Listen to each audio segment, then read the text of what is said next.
بسم اللہ الرحمن الرحیم یا بنی اسرائیل اذکروا نعمتی التی انعمت علیکم وانی فضلتکم علی العالمین واتقوا یوما لا تجزی نفس عن نفس شیئا ولا يقبل منها شفاعة ولا یؤخذ منها عدل ولا هم ینصرون صدق اللہ العظیم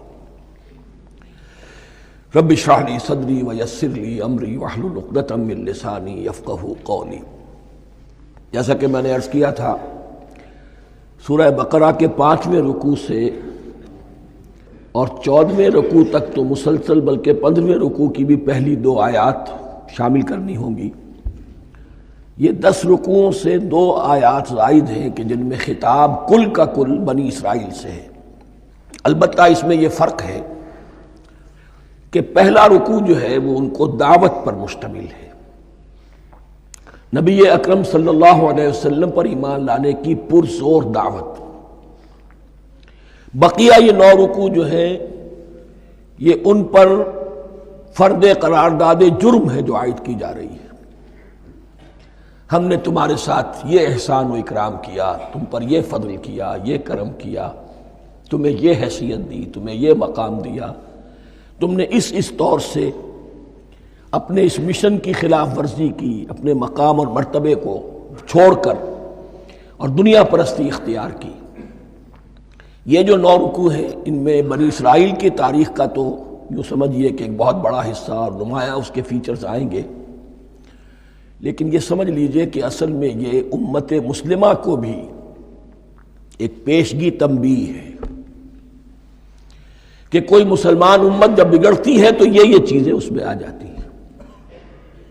چنانچہ احادیث موجود ہیں حضور کی، لَيَأْتِيَنَّ عَلَىٰ أُمَّتِي مَا أَتَىٰ عَلَىٰ بَنِي إِسْرَائِيلَ حَزْوَ النَّعْلِ بِالنَّعْلِ، میری امت پر بھی وہ سب حالات وارد ہوں گے جو بنی اسرائیل پر آئے، بالکل ایسے جیسے ایک جوتی دوسری جوتی سے مشابہ ہوتی ہے۔ ایک اور حدیث میں فرمایا لَتَتَّبِعُنَّ سُنَنَ مَنْ قَبْلِكُمْ، تم لازماً اپنے سے پہلوں کی پیروی کرو گے۔ اور اس میں اس حد تک بھی آپ نے وضاحت کر دی کہ اگر وہ سابق امت مسلمہ، سابق امت، اگر وہ گوہ کے بل میں گھسی تھی تم بھی گھسو گے، اور اگر ان میں کوئی بدبخت ایسا اٹھا جس نے اپنی ماں سے زنا کیا تو تم میں سے بھی کوئی شقی ایسا ضرور اٹھے گا جو یہ حرکت کرے گا۔ اس اعتبار سے ان رکوعوں کو پڑھتے ہوئے یہ نہ سمجھیے یہ اگلوں کی داستان ہے، پچھلوں کی کہانیاں ہیں، نہیں۔ خوش طرح باشد کے سر دل براں، گفت آیت در حدیث دیگراں، یہ ہمارے لیے ایک آئینہ ہے اور ہمیں ہر مرحلے پر سوچنا ہوگا، دروں بینی کرنی ہوگی، انٹروسپیکشن، کہ کہیں اسی گمراہی میں ہم مبتلا تو نہیں۔ دیکھتے جائیے گا۔ دوسرا نقطہ پہلے سے یہ سمجھ لیجئے، یہ جو 2 آیتیں میں نے 6 رکوع کی تلاوت کی ہیں، بعین ہی یہی 2 آیتیں 15ویں رکوع میں آئیں گی، اور اس کو یوں سمجھیے کہ یہ 2 بریکٹس ہیں۔ 9 رکوعوں کا مضمون ان 2 بریکٹس کے درمیان ہے۔ یہ 2 آیتیں یہاں سے بریکٹ شروع ہو رہی ہیں، وہ 2 آیتیں ان پر بریکٹ ختم ہو رہی ہیں، بعین ہی وہی آیات۔ ایک آیت میں تو شوشے کا بھی فرق نہیں، دوسری آیت میں صرف ترتیب بدلی ہے، مضمون وہی ہے۔ اس کے مابین جو کچھ ہے، اس سے باہر یہ جو 5واں رکوع تھا، اس کے مضامین گویا کہ ضرب کھا رہے ہیں بریکٹ کے اندر کے سارے مضامین سے۔ یہ حساب کا بہت ہی عام فہم سا قاعدہ ہے، بریکٹ کے باہر کوئی رقم لکھی ہوئی ہے جس کے بعد کوئی زبر، کوئی جمع یا تفریق اگر نہیں ہے تو وہ ضرب کھائے گی، بریکٹ کے اندر جتنی بھی ویلیوز ہیں ان کے ساتھ ضرب کھائے گی۔ تو گویا کہ ہر قدم پر حضور پر دعوت، ایمان لانے کی دعوت اس پورے معاملے میں موجود ہے، اس لیے کہ اس میں بعض آیتیں ایسی آ گئی ہیں، ایک زیادہ نمایاں ایک کم نمایاں، جن سے کچھ لوگوں کو بھگالتا ہوا یا کچھ لوگوں نے فتنہ پیدا کیا جان بوجھ کر۔ یہ فتنہ ایک بار پیدا ہوا تھا اکبر کے زمانے میں، دین الہی کی شکل میں، کہ صرف خدا کو مان لینا، آخرت کو مان لینا اور نیک اعمال کرنا نجات کے لیے کافی ہے، کسی رسول پر ایمان لانا ضروری نہیں ہے۔ یہ صوفیہ میں بھی یہ فتنہ بہت بڑے پیمانے پر آیا، مسجد مندر ہکڑو نور، مسجد میں اور مندر میں ایک ہی نور ہے، سب مذاہب ایک ہی ہے۔ سارا فرق جو ہے شریعتوں کا ہے، عبادت کے ظاہری شکل کا ہے، وہ ہے رسولوں سے متعلق۔ رسولوں کو بیچ میں سے نکال دیجئے تو یہ دین الہی رہ جائے گا، اللہ کا دین۔ اتنا بڑا فتنہ تھا کہ جب ہندوستان میں سیاسی اعتبار سے، حکومت کے اعتبار سے مسلمانوں کا اقتدار چوٹی پر تھا، کلائمیکس پر، اکبر اعظم، اس وقت یہ دین الہی کا فتنہ اٹھا کہ دین محمدی کا اب دور ختم ہو گیا۔ وہ 1000 سال کے لیے تھا، 1000 سال پورے ہو گئے، اب الف ثانی ہے، دوسرا 1000 سال ہے، اس کے لیے نیا دین ہے۔ اسے دین اکبری بھی کہا گیا اور دین الہی بھی کہا گیا۔ اور اس میں ایک آیت آئے گی جس سے استدلال کیا ہے کچھ لوگوں نے۔ اس صدی میں پھر یہ فتنہ اٹھا تھا گاندھی کے فلسفے کے ذریعے سے، اور ایک بہت بڑا نابغہ انسان مسلمانوں میں سے، بہت بڑا نابغہ، جینیس، ابوالکلام آزاد، وہ بھی اس فتنے کا شکار ہو گیا۔ متحدہ قومیت، چنانچہ گاندھی اپنی پرارتھنا میں کچھ قرآن کی تلاوت بھی کراتا تھا، کچھ گیتا بھی پڑھواتا تھا، کچھ اپنشدوں سے، کچھ بائبل سے، کچھ گرو گرنتھ سے۔ معلوم ہو یہ سب ٹھیک ہے، سب ایک ہے، سب لوگوں کو ایک ہونا چاہیے، ایک قوم ہونا چاہیے۔ مذہب تو انفرادی معاملہ ہے، کوئی مسجد میں چلا جائے، کوئی مندر میں چلا جائے، گردوارے میں چلا جائے، کوئی چرچ میں چلا جائے، کوئی سینیگاگ میں چلا جائے، کیا فرق واقع ہوتا ہے؟ اس کا توڑ یہی ہے کہ سمجھ لیجئے یہ جو 7 آیتیں ہیں 5ویں رکوع کی، یہ ہے بریکٹ کے باہر، اور یہ ضرب کھا رہی ہے مسلسل۔ اس بریکٹوں کے درمیان جتنی بھی مضمون آ رہا ہے وہ سب ان کے تابع ہوگا۔ گویا کہ جہاں تک حضور پر ایمان لانے کا معاملہ ہے وہ انڈرسٹوڈ سمجھا جائے گا، مقدر سمجھا جائے گا ہر مرحلے پر ان 2 بریکٹوں کے مابین۔ اب چلیے بسم اللہ۔ یا بنی اسرائیل اذکروا نعمتی التی انعمت علیکم وانی فضلتکم علی العالمین۔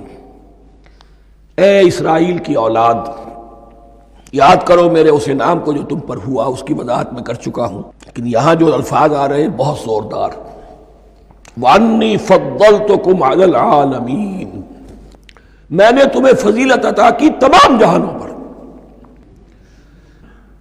یہاں ایک قاعدہ نوٹ کر لیجئے، عربی نحو کا قاعدہ یہ ہے کہ کہیں ظرف جس میں کوئی شے ہے، ظرف کی جمع لے لیتے ہیں، مراد ہوتا ہے مظروف، ظرف کے اندر جو شے ہے اس کی جمع۔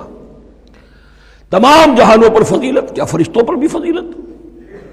نہیں، جہان والوں پر، تمام اقوام عالم پر تمہیں فضیلت عطا کی، یہ مطلب ہے اس کا۔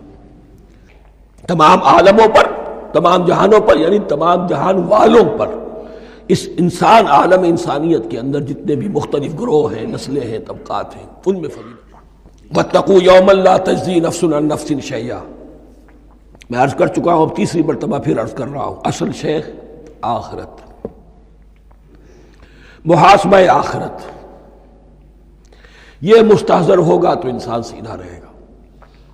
اس میں کمزوری آ جائے، ضعف آ جائے تو باقی ایمان باللہ، ایمان بالرسالت، یہ نہ معلوم کیا کیا شکلیں اختیار کر لیں۔ دیکھیے اس آیت کے اندر 4 اعتبارات سے محاسبہ آخرت کا زور ہے۔ وَاتَّقُوا يَوْمًا، ڈرو اس دن سے، لا تجزی نفس عن نفس شیئا، جس دن کوئی جان کسی دوسرے کے کام نہ آ سکے گی،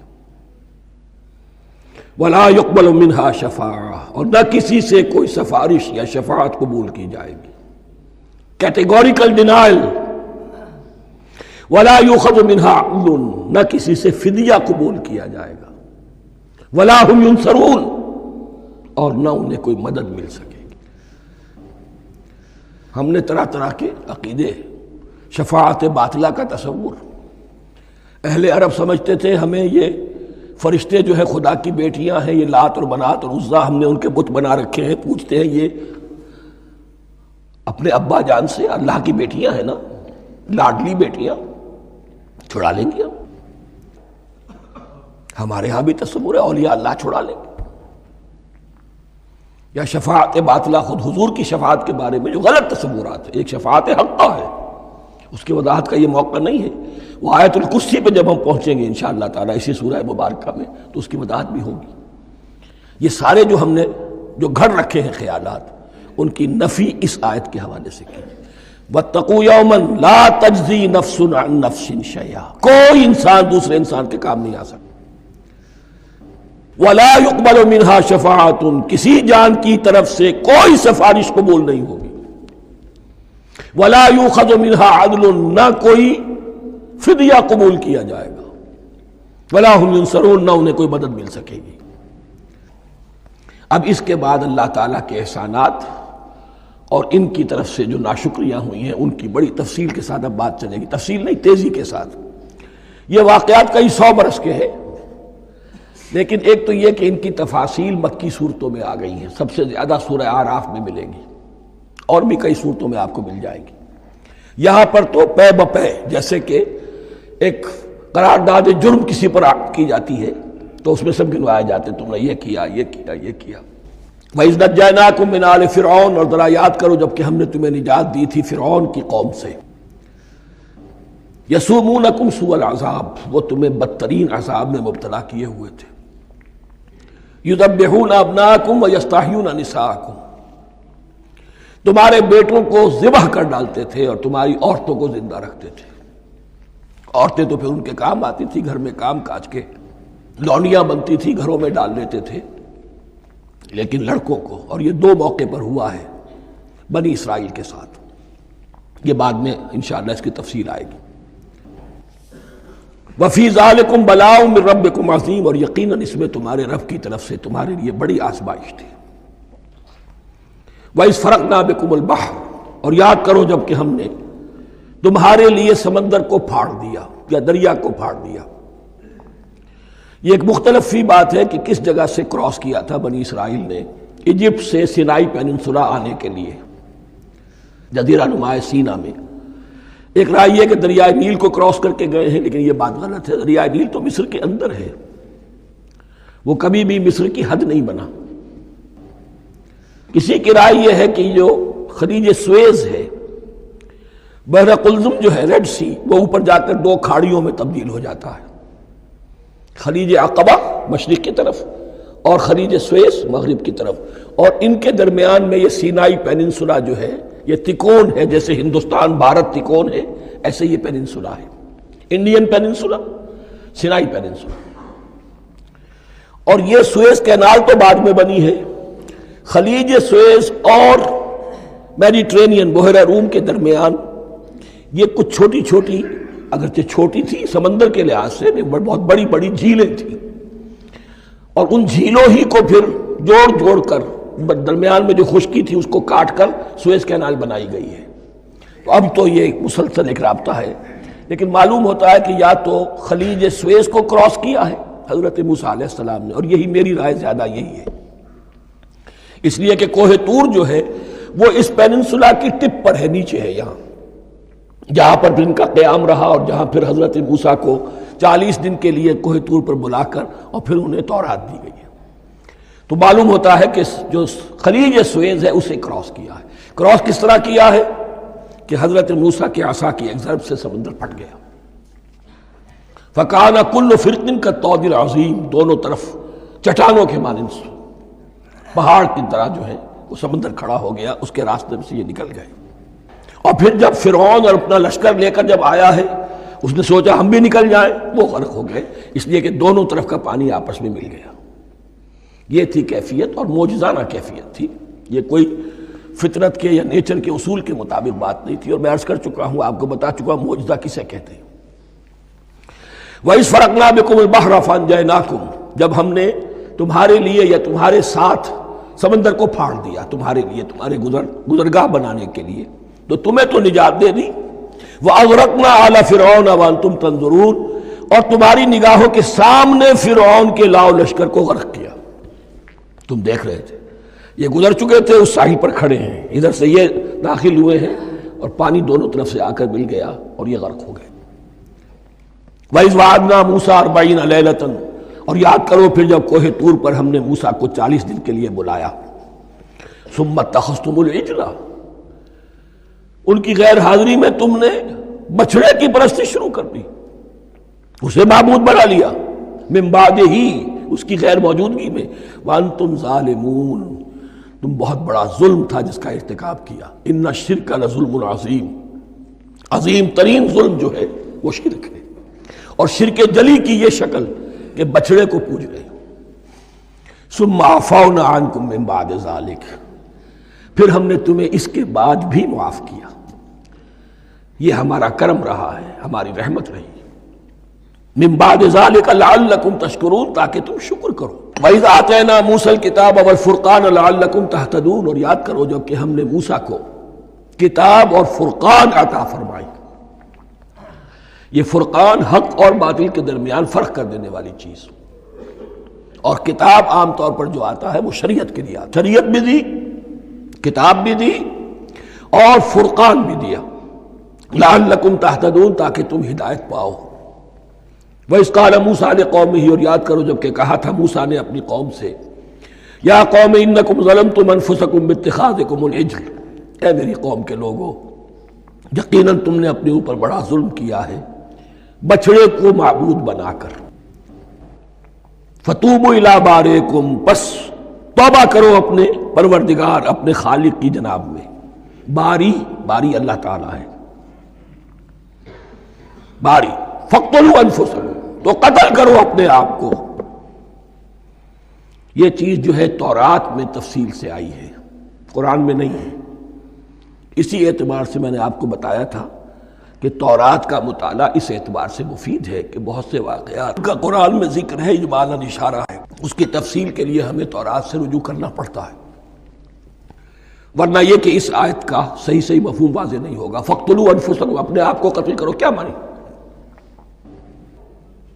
یہ قتل مرتد کی سزا ہے۔ وہاں معلوم ہوتا ہے کہ حضرت موسیٰ نے یہ حکم دیا، 12 قبیلے تھے، ہر قبیلے میں سے کچھ لوگوں نے یہ کفر اور شرک کیا، باقی لوگوں نے نہیں کیا۔ انہیں حکم دیا گیا کہ اپنے قبیلے کے لوگ ان کو قتل کریں جو ان کے قبیلے میں سے اس کفر کے مرتکب ہوئے۔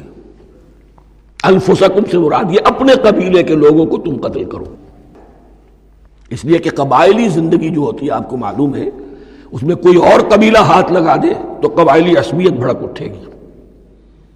70,000 یہودی قتل ہوئے،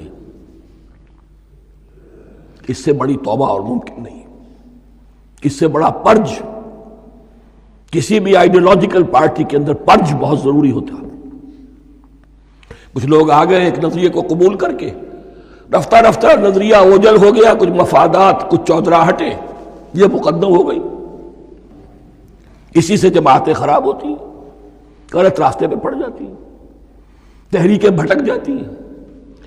تو آئیڈیولوجیکل پارٹیز، نظریاتی جماعتیں پرج کرتی رہتی ہیں کہ جو بھی ہمارے نظریے سے ہٹ گئے اب ان کو ہم کاٹ کر علیحدہ کر۔ یہی سے قتل مرتد، تو یہ چیز حدیث میں ہے یا پھر قرآن میں یہاں ہے۔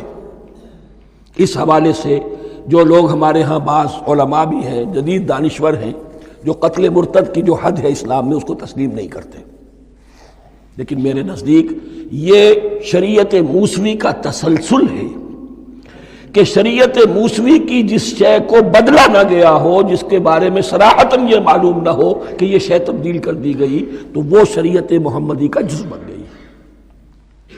زنا پر رجم کا معاملہ بھی یہی ہے۔ قرآن مجید میں رجم کی صریح آیت کوئی موجود نہیں ہے، حدیث میں ہے۔ قرآن مجید میں مرتد کے قتل کے لیے کوئی آیت موجود نہیں ہے، حدیث میں ہے، سنت میں ہے، اور دونوں کی کا جو منبع ہے وہ اصل میں تورات ہے۔ اس بات کو اچھی طرح نقل کر دیجئے، یہ جگہ اکثر لوگ جو ہے یہاں بہت سرسری طور سے گزر جاتے ہیں، یہ بہت اہم ہے، اور اس کے لیے تورات کی طرف رجوع کیجئے۔ 70,000، 6 لاکھ کل تھے جب یہ مصر سے نکلے ہیں، 6 لاکھ تھے۔ کتنے عرصے کے بعد پیننسولا پہنچے ہیں، سینائی پیننسولا میں اور طور میں، کچھ اور ان کی تعداد بڑھ گئی ہوگی، لیکن یہ کہ ان میں سے 70,000 کو قتل کیا اپنے ہاتھوں سے۔ ہر قبیلے نے اپنے جو مرتد تھے ان کو اپنے ہاتھ سے قتل کیا۔ فَتُوبُوا إِلَىٰ بَارِئِكُمْ فَاقْتُلُوا أَنفُسَكُمْ ذَٰلِكُمْ خَيْرٌ لَكُمْ عِندَ بَارِئِكُمْ، یہی تمہارے لیے تمہارے رب کے نزدیک بہتر بات ہے۔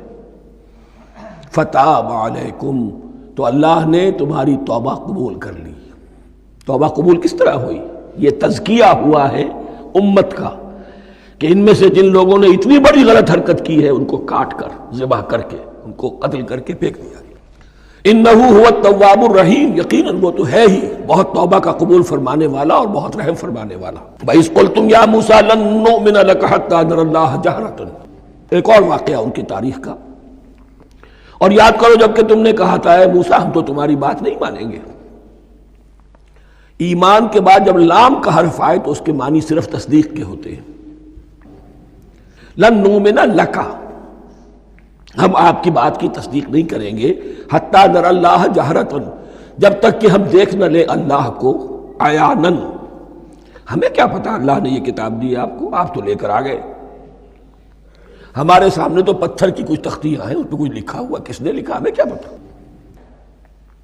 اب دیکھیے ایک حضرت موسیٰ کی خواہش تھی رب ارنی انظر الیک، وہ کچھ اور شے تھی۔ یہ تخریبی ذہن ہے جو یہ کہہ رہا ہے کہ ہم بھی چاہتے ہیں کہ اللہ کو اپنی آنکھوں سے دیکھیں اور معلوم ہو کہ واقعی اس نے یہ کتاب آپ کو دی ہے۔ فَأَخَذَتْكُمُ الصَّاعِقَةُ، تو تمہیں آپ پکڑا ایک بہت بڑی کڑک نے، ایک بہت بڑی کڑک ہوئی اور سب کے سب مردہ ہو گئے۔ وَأَنْتُمْ تَنظُرُونَ، تمہارے دیکھتے دیکھتے ایک کڑک نے تمہیں آ لیا۔ ثُمَّ بَعَثْنَاكُمْ مِنْ بَعْدِ مَوْتِكُمْ، پھر ہم نے تمہیں دوبارہ اٹھایا تمہاری موت کے بعد۔ بعض لوگ اس کی یہ تعویل کر رہے ہیں کہ یہ موت نہیں تھی بلکہ بے ہوش ہو گئے تھے، یعنی جو بھی کڑک تھی اس کی وجہ سے سب کے سب بے ہوش ہو کے گر گئے۔ لیکن میرے نزدیک یہاں تعویل کی ضرورت نہیں، بعث بعد الموت اللہ کے لیے کوئی مشکل نہیں۔ ہم الفاظ کو خواہ کاہے کو ان کے اصل جو مفہوم ہے جو کہ صاف ہے صریح ہے اس سے خواہ کاہے کے لیے موڑ کر لے کر جائیں۔ ثم بعثناکم من بعد موتکم لعلکم تشکرون، تاکہ تم شکر کرو۔ وظللنا علیکم الغمام وانزلنا علیکم المن والسلوى، اور ہم نے تم پر ابر کا سایہ کیا۔ اب 6 لاکھ کا قافلہ چل رہا ہے، سینائی پیننسولا، صحرا، کوئی اوٹ نہیں، کوئی سایہ نہیں، دق و دق، دھوپ کی تپش۔ تو اللہ کا فضل ہوا کہ ایک سائے کی طرح ابر جو ہے ان کے ساتھ ساتھ جہاں جہاں وہ جا رہے ہیں وہ ابر ان پر سایہ کیے ہوئے۔ وَأَنزَلْنَا عَلَيْكُمُ الْمَنَّ وَالسَّلْوَىٰ، کھانے کو کچھ نہیں، تو من اور سلوہ نازل کیے گئے۔ من ایسے اترتا تھا رات کے وقت کہ جیسے شبنم کے قطرے ہوتے ہیں، لیکن وہ ہوتا تھا کسی ایسی چیز کا جس میں شیرینی تھی، اور پھر وہ زمین پر آ کر جم کر وہ ایک گویا کہ دانہ بن جاتے تھے، یہ ان کا اناج ہو گیا۔ کاربوہائیڈریٹ سپلائی اس سے ہو گئی، من سے۔ اور سلوہ ایک خاص قسم کا پرندہ بٹیر کی شکل کا جو بے پناہ بڑی تعداد میں ان کے بڑے بڑے جھنڈ آتے تھے شام کے وقت، اور وہ ان کے ڈیرا جہاں ہوتا تھا اس کے گرد وہ اتر آتے تھے، اور رات کی تاریکی میں یہ آسانی سے ان کو پکڑتے تھے، ان کو کھاتے تھے بھون کر، اور یہ ان کی پروٹین ہو گئی۔ پوری غذا جو ہے اللہ تعالیٰ نے ان کو فراہم کر دی۔ وَأَنزَلْنَا عَلَيْكُمُ الْمَنَّ وَالسَّلْوَىٰ كُلُوا مِن طَيِّبَاتِ مَا رَزَقْنَاكُمْ، کھاؤ ان پاکیزہ چیزوں کو جو ہم نے تمہیں عطا کی ہیں۔ وَمَا ظَلَمُونَا، ہم نے تو ان پر کوئی ظلم نہیں کیا، وَلَٰكِن كَانُوا أَنفُسَهُمْ يَظْلِمُونَ، لیکن وہ خود ہی اپنے اوپر ظلم ڈھاتے رہے، ہر قدم پر نافرمانی اور ناشکری۔ اس کی بھی ناشکری آگے آ جائے گی چل کر، من و سلوہ سے بھی ناشکری کی انہوں نے۔ وَإِذْ قُلْنَا ادْخُلُوا هَٰذِهِ الْقَرْيَةَ فَكُلُوا مِنْهَا حَيْثُ شِئْتُمْ رَغَدًا وَادْخُلُوا الْبَابَ سُجَّدًا وَقُولُوا حِطَّةٌ نَغْفِرْ لَكُمْ خَطَايَاكُمْ، اور یاد کرو جب کہ ہم نے تم سے کہا تھا اس شہر میں داخل ہو جاؤ اور پھر کھاؤ اس میں سے بافراغت جہاں سے چاہو جو چاہو، لیکن دیکھنا دروازے میں داخل ہونا جھک کر، اور کہتے رہنا مغفرت مغفرت مغفرت، ہم تمہاری خطاؤں سے درگزر فرمائیں گے۔ اس آیت کو سمجھنے کے لیے ذرا تاریخی بات سمجھ لیجئے۔ صحرائے سینا میں آنے کے بعد اور یہ جو کتاب تورات انہیں مل گئی تھی اس کے بعد حضرت موسیٰ علیہ السلام کے ہی زمانے میں انہیں جہاد اور قتال کا حکم ہوا۔ اس سے پوری قوم نے انکار کر دیا، یہ سورہ مائدہ میں آئے گا۔ اس پر اللہ تعالیٰ نے ایک سزا مسلط کر دی ان پر کہ 40 برس تک اسی صحرا میں بھٹکتے پھریں گے۔ اگر یہ ابھی قتال کرتے، جہاد کرتے تو پورا فلسطین ان کے ہاتھ پر ابھی فتح کرا دیتے، لیکن چونکہ انہوں نے بزدلی دکھائی ہے، اب سزا یہ ہے فَإِنَّهَا مُحَرَّمَةٌ عَلَيْهِمْ 40 سَنَةً يَتِيهُونَ فِي الْأَرْضِ، اب 40 برس تک یہ اسی صحرا میں بھٹکتے پھریں گے، اور ارض فلسطین جو ان کے لیے ارض موعود تھی وہ ان پر حرام کر دی گئی 40 سال کے لیے۔ اس 40 سال کے عرصے میں حضرت موسیٰ کا بھی انتقال ہو گیا، حضرت ہارون کا بھی ہو گیا، اور اس عرصے میں ایک نئی نسل پیدا ہوئی۔ وہ جو غلامی کا داغ اٹھائے ہوئی نسل آئی تھی مصر سے، جن کے اندر مورل کیریکٹر جو ہے وہ بہت کمزور ہو جاتا ہے، وہ پوری نسل ختم ہو گئی، نئی نسل اب پیدا ہوئی، 40 برس صحرا میں پیدا ہوئے، یہی پلے بڑھے، ان میں اب ایک جذبہ تھا۔ حضرت موسیٰ کے پھر جو خلیفہ تھے یوشع ابن نون، جوشوا، تورات میں ان کا نام جوشوا ہے، یوشع، ان کی سرکردگی میں اب بنی اسرائیل کی اس نئی نسل نے قتال کیا، جنگ کی، اور پہلا شہر جو فتح ہوا وہ اریحا، آج بھی وہ شہر جو ہے جیریکو جو آپ دیکھتے ہیں خبروں کے اندر آتا ہے بار بار، اریحا اس کا پرانا نام ہے، یہ شہر فتح ہوا، اس فتح کی بات کا تذکرہ ہو رہا ہے۔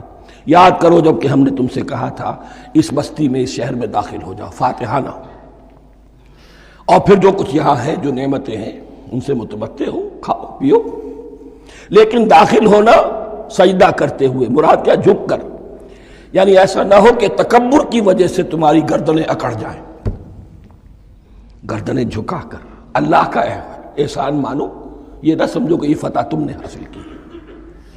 اس کی تفسیر اصل میں نظر آتی ہے حضور کی شخصیت میں، کہ جب فتح مکہ کے موقع پر مکے میں داخل ہوئے ہیں تو جس سواری پر آپ بیٹھے ہوئے تھے، آپ کی پیشانی اس کی گردن کے ساتھ جڑی ہوئی تھی۔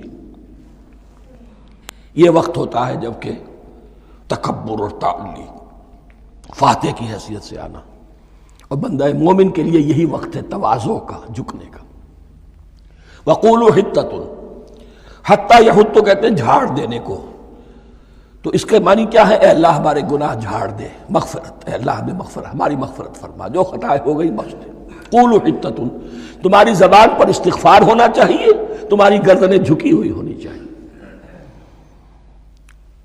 نغفر لکم خطایاکم، اگر تم اس پر عمل کرو گے ہم تمہاری خطایا جو ہیں، خطائیں جو ہیں انہیں معاف فرما دیں گے۔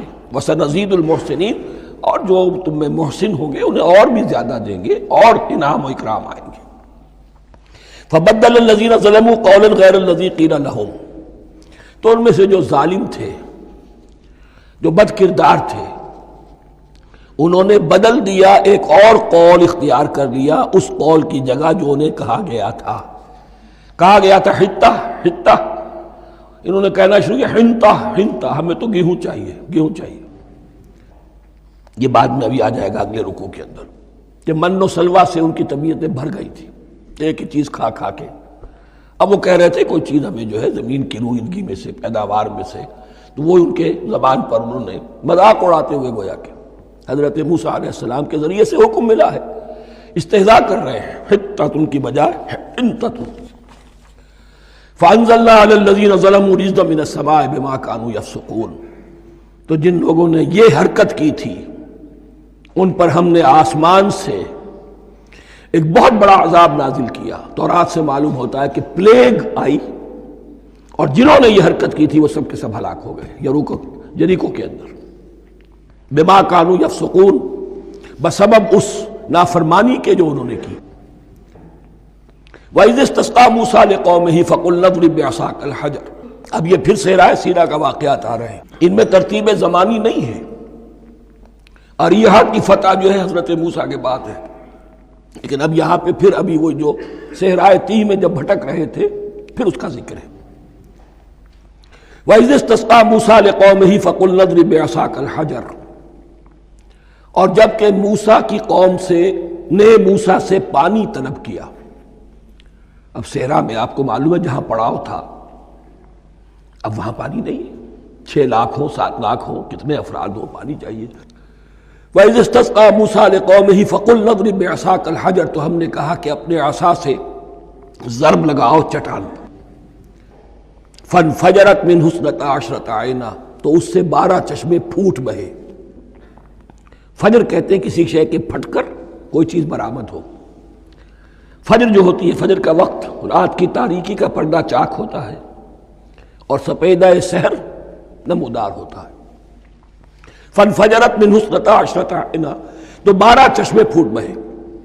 قد علم کل اناس مشربہم، یہاں اناس سے کیا مراد ہے؟ ہر قبیلہ، ہر قبیلے نے اپنا گھاٹ معین کر لیا۔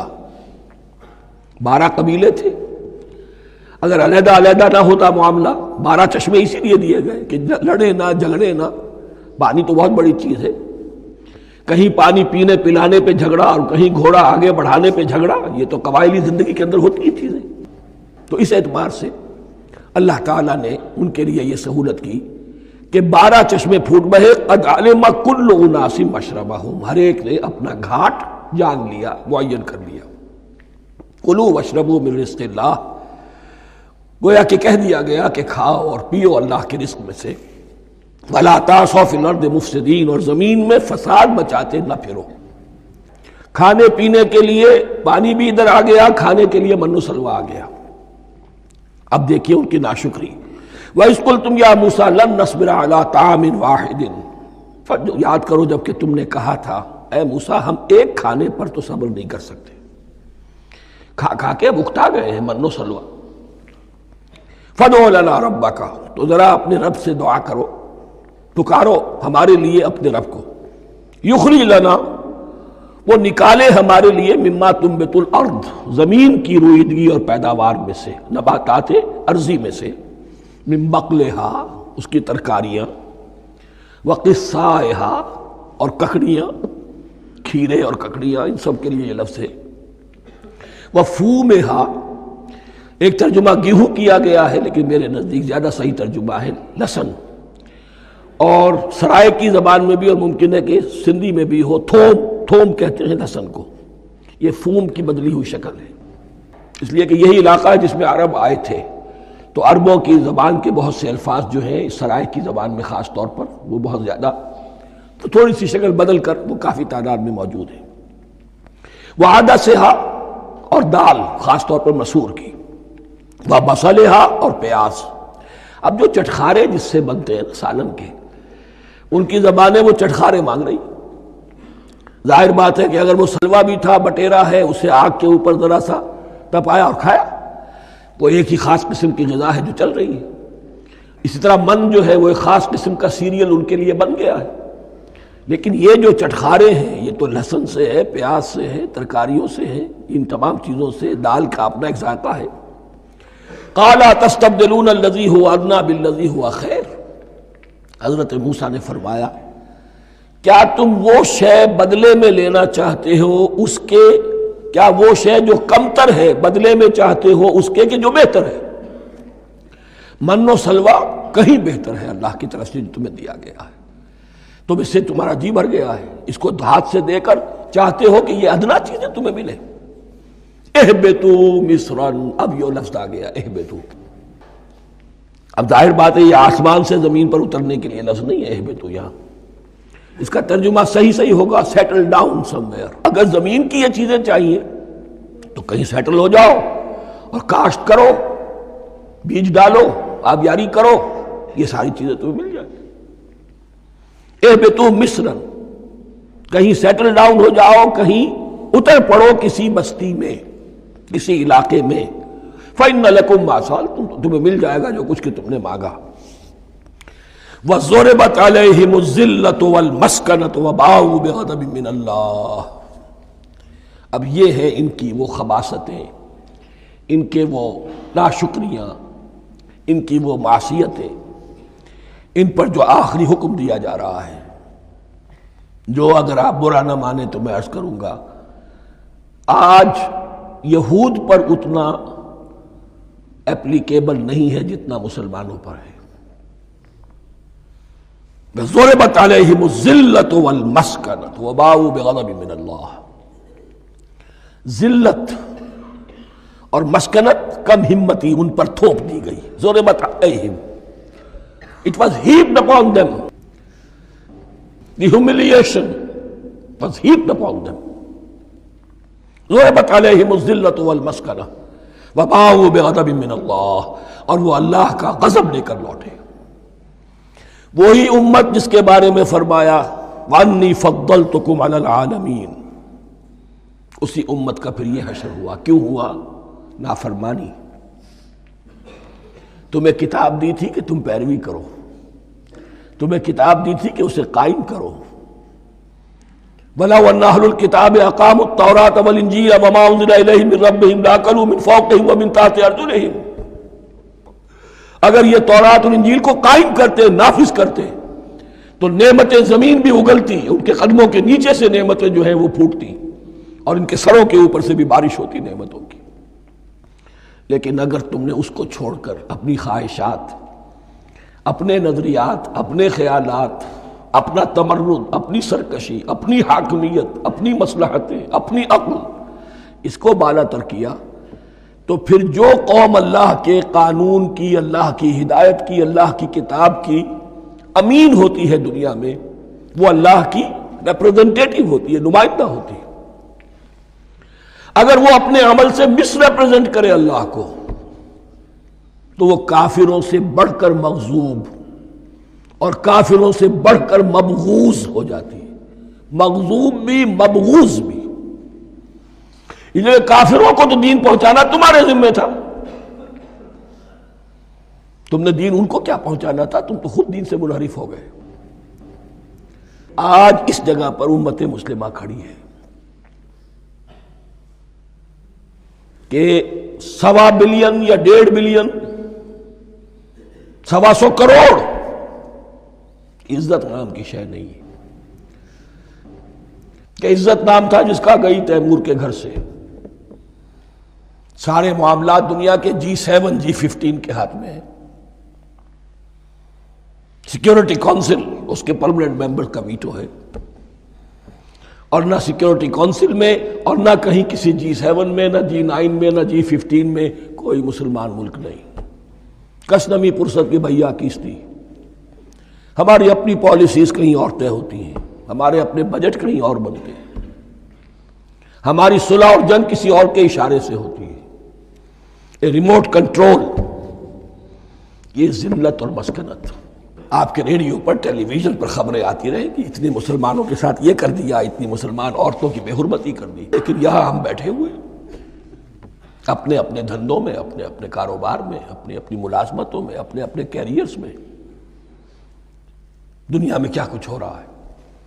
بہرحال اس وقت یہ جو ہے، میں نے جیسا کہ عرض کیا تھا کہ یہ ہے تاریخ بنی اسرائیل کی، لیکن خوشترا باشد کے سر دل براں، گفت آیت در حدیث دیگراں، یہ ہمارا نقشہ ہے آج اس آیت میں۔ ضربت علیہم الذلۃ والمسکنۃ وباؤوا بغضب من اللہ، اور یہ کیوں؟ ذالک بانہم کانوا یکفرون بآیات اللہ، یہ اس لیے کہ وہ اللہ کی آیات کا انکار کرتے رہے۔ وَيَقْتُلُونَ النَّبِيِّينَ بِغَيْرِ الْحَقِّ، اللہ کے نبیوں کو ناحق قتل کرتے رہے۔ ہمارے ہاں بھی مجددین امت میں سے کتنے ہیں جو جیلوں میں ڈالے گئے، جن کو ایسی ایسی مار پڑی ہے کہ کہا جاتا ہے کہ ہاتھی کو بھی وہ مار پڑتی تو برداشت نہ کرتا۔ احمد ابن حنبل کے ساتھ کیا ہوا؟ ابو حنیفہ جیل میں انتقال کیا،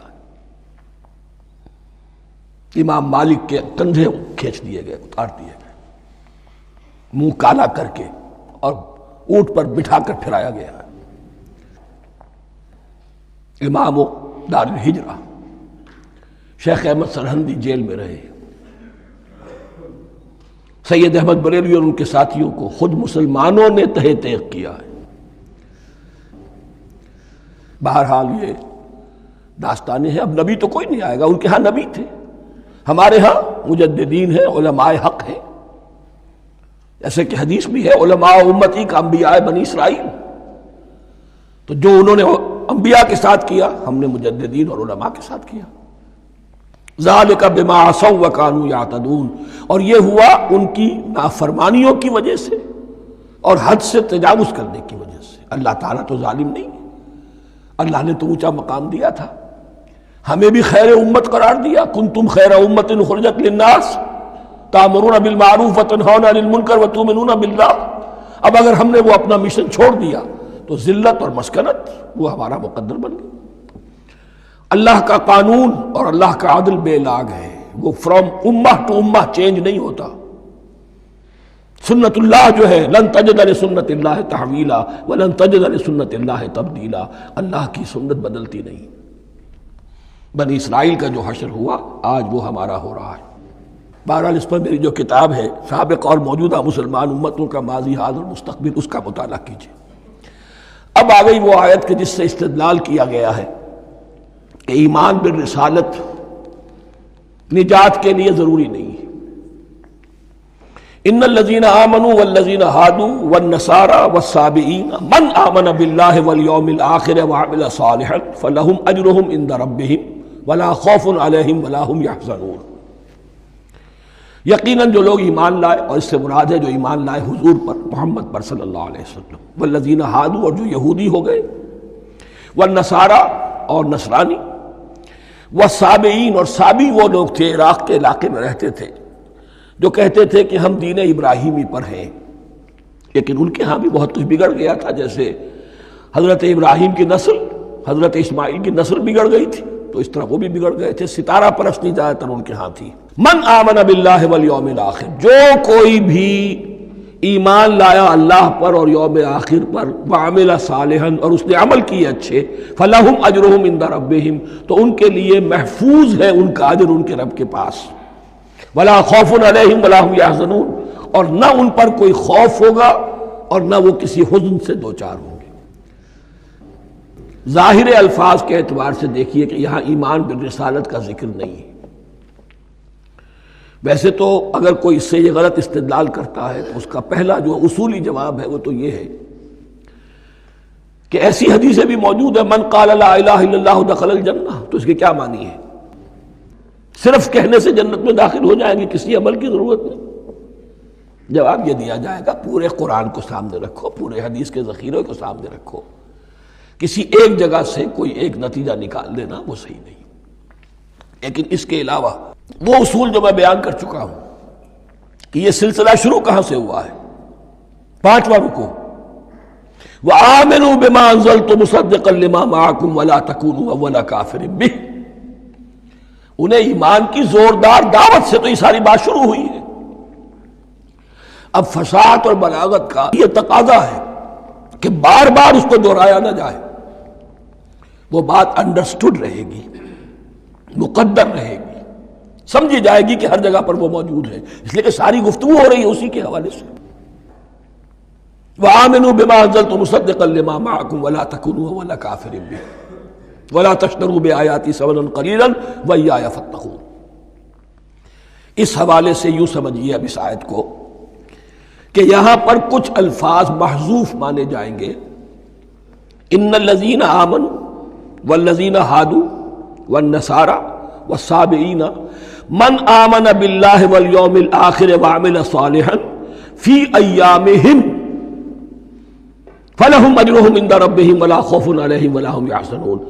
ہر دور میں جبکہ ابھی حضرت عیسیٰ نہیں آئے تھے تو جو بھی یہودی تھے اس وقت تک، حضرت موسیٰ کے ماننے والے، وہ جو بھی اللہ پر ایمان رکھتے تھے اور نیک عمل کرتے تھے، آخرت کو مانتے تھے، ان کی نجات ہو جائے گی. لیکن حضرت عیسیٰ کے آنے کے بعد ان کو نہیں مانا، اب وہ کافر قرار. لیکن اب حضرت عیسیٰ کے آنے کے بعد جب تک حضور نہیں آئے جو بھی مانتا ہے، لیکن یہ کہ شرط یہی ہوگی کہ اپنے اپنے زمانے میں اصل میں نفی جس بات کی جا رہی ہے وہ یہ ہے کہ یہ نہ سمجھو کہ کسی گروہ میں ہونے سے نجات ہوتی ہے. نجات کسی گروہ میں ہونے کی وجہ سے نہیں ہے، نجات کی بنیاد ایمان اور عمل صالح ہے. کسی رسول پر ایمان لانا اپنے دور کے رسول پر وہ تو لازم ہے، لیکن یہ ہے کہ اس پر ایمان تو لے آئے اور وہ عمل صالح نہیں ہے تو نجات نہیں ہوگی. تو یہ اپنے اپنے دور میں، اپنے اپنے زمانے میں ہر امت کے لیے وَلِكُلِّ أُمَّةٍ أَجَلٌ قرآن مجید کے ایک مقام پر آیا ہے. ہر امت کے لیے ایک خاص معین مدت ہے. اس معینہ مدت میں اب ظاہر بات ہے جو لوگ حضور کی بعثت سے پہلے فوت ہو گئے ان پر تو کوئی ذمہ داری نہیں تھی حضور پر ایمان لانے کی. اور ایسے لوگ تھے، ایسے موحدین مکے میں موجود تھے جو یہ کہتے تھے کعبے کے پردے پکڑ پکڑ کر، اے اللہ ہم صرف تجھے پوجنا چاہتے ہیں، صرف تیری بندگی کرنا چاہتے ہیں، لیکن جانتے نہیں کیسے کریں۔ یہ بات موجود تھی اور ان کا انتقال بھی ہو گیا۔ یہ زید، سعید ابن زید، سعید جو حضرت عمر کے بہنوئی تھے اور وہ عشرہ مبشرہ میں سے ہیں، ان کی اہلیہ حضرت فاطمہ بنت خطاب، ان دونوں کے ایمان کو اللہ نے ذریعہ بنایا حضرت عمر کے ایمان کا۔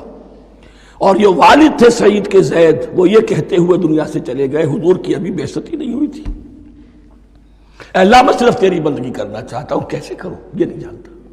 اسی کو ذہن میں رکھیے، اہدنا الصراط المستقیم جو میں نے کہا تھا، ایک سلیم الفطرت انسان، سلیم العقل انسان توحید تک پہنچ جاتا ہے، آخرت کو پہچان لیتا ہے، لیکن اب کیا کروں؟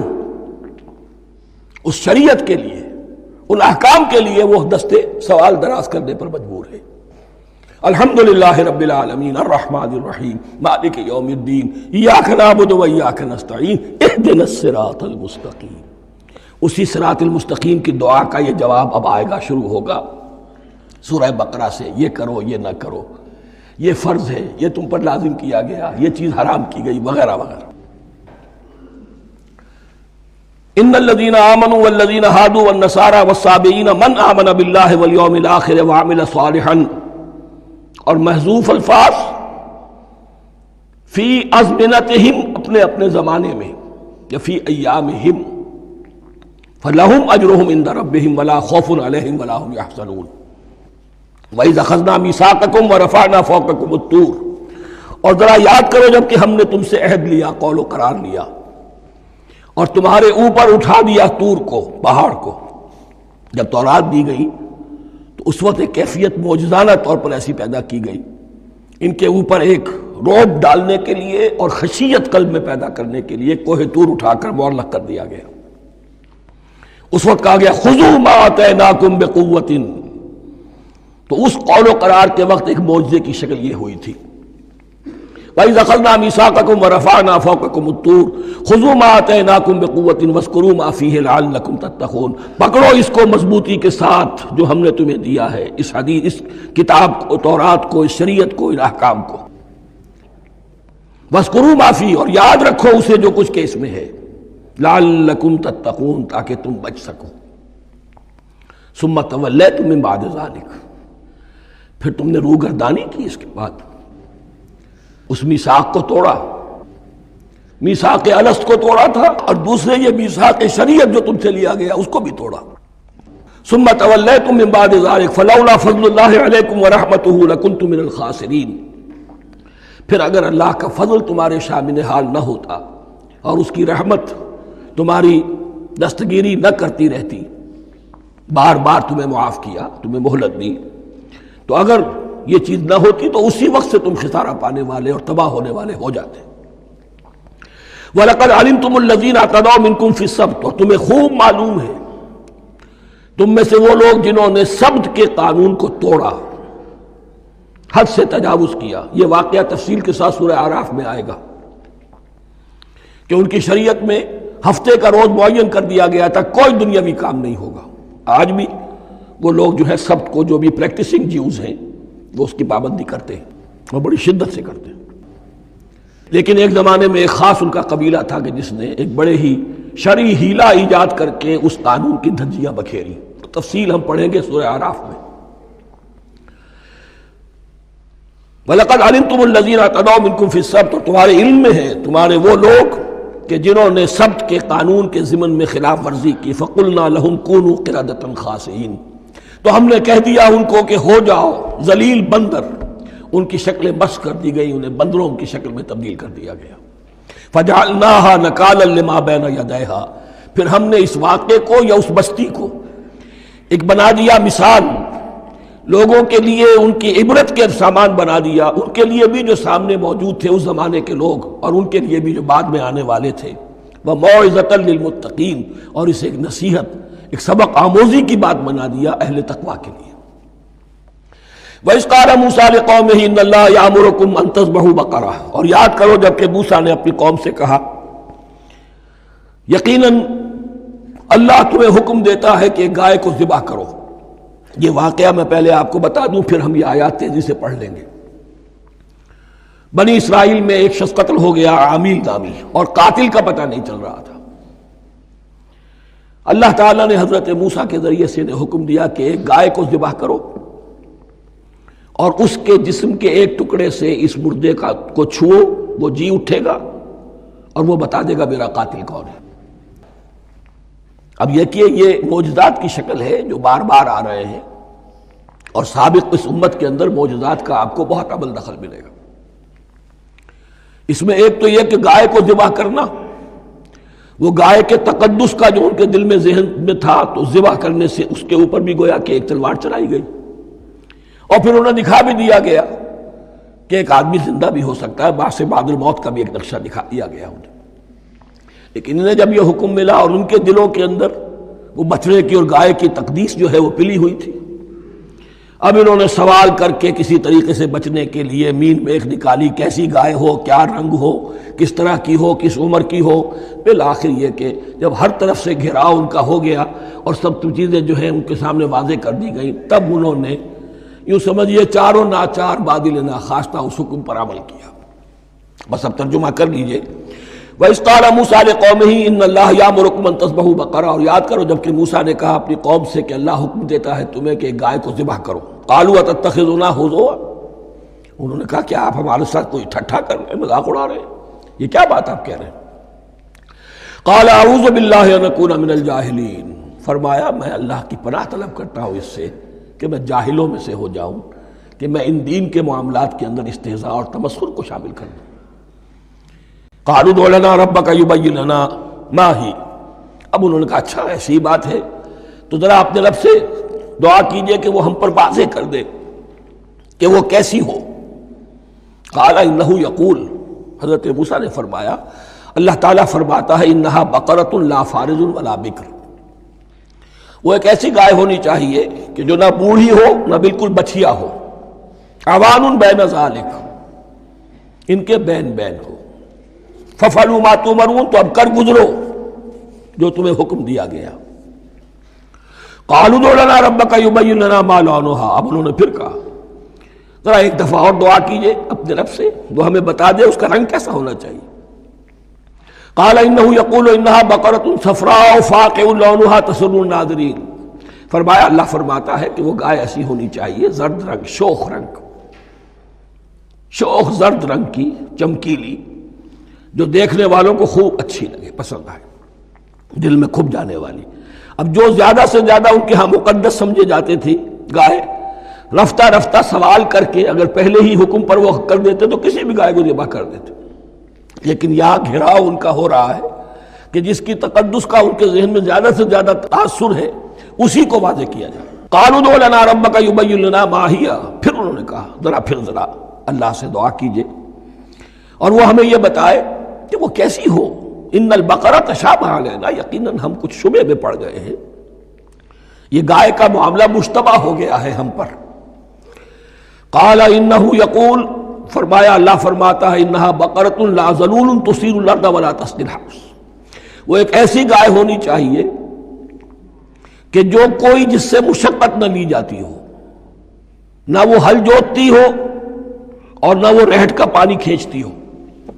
تسیر الارض، نہ تو وہ زمین کو جوتنے میں ہل چلانے میں کام نہیں لی جائے، ولا تسقی الحرث، اور نہ کھیتی کو پانی پلانے کے لیے وہ پانی کھینچنے میں استعمال کیا جائے۔ مسلمتن، اور پوری سالم ہونی چاہیے، یک رنگ، لا شیۃ فیہا، اس میں کسی دوسرے رنگ کا کوئی داغ تک نہ ہو۔ اب کیا کرتے، گھیراؤ میں آ گئے۔ قالوا الآن جئت بالحق، کہا انہوں نے کہ ٹھیک ہے اب تو آپ نے بات جو ہے پوری طریقے سے واضح کر دی۔ فذبحوها وما كانوا يفعلون، تب انہوں نے اس کو ذبح کیا اور وہ کرنے والے نہیں تھے، دل میں نہیں تھا، بادل ناخواستہ۔ اب دیکھیے یہاں ترتیب ذرا واقعے کی جو ہے مختلف ہو گئی ہے، جو اس ذبح بقرہ کا سبب تھا وہ بعد میں بیان ہو رہا ہے یہاں۔ تورات میں چونکہ واقعات کو اس طریقے سے بیان کیا ہے لہذا وہاں ترتیب دوسری ہے۔